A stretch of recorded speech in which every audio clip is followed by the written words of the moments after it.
ఇదిగో విను, ఇక నుంచి నువ్వెవరో నేనెవరో, బ్రేకప్.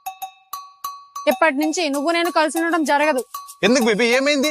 రేపు నా పెళ్లి, అది కూడా మంచి రిచ్ పర్సన్ తో. ప్లీజ్ బేబీ, అలా అనకు. నువ్వు లేకుండా నేను బతకలేను అని అంటా అనుకున్నావా? రేపు పకుండా ఏదో చేసుకో, నాదే పోయేది లేదు. నేను బ్రేకప్ చెప్తే చేయి కోసుకొని సూసైడ్ చేసుకున్న వాళ్ళు ఉన్నారు, కానీ వీడంత పొగరుగా ఎవరు నాకు సమాధానం చెప్పలేదు. ఇంతకీ వాడు ఏం పని చేస్తుంటాడు? హోటల్ బిజినెస్ ఉంది వాడికి. అలా అయితే నువ్వు ఒక పని చెయ్యి, నీకు పెళ్ళైన తర్వాత వాడి హోటల్కి నీ హస్బెండ్ తీసుకొని హనీమూన్కి వెళ్ళి అది చూసి వాడు మండి చచ్చిపోతాడు. నువ్వు కరెక్ట్ గా చెప్పావు. ఎక్స్క్యూజ్ మీ, మాకు ఒక ఏసీ రూమ్ కావాలి. ఏసీ రూమా? ఎందుకు? కొత్తగా పెళ్ళైంది, మేము హనీమూన్కి వచ్చాము. సరే, ఐడి కార్డ్స్ ఇవ్వండి. మీ ఐడి కూడా ఇవ్వు.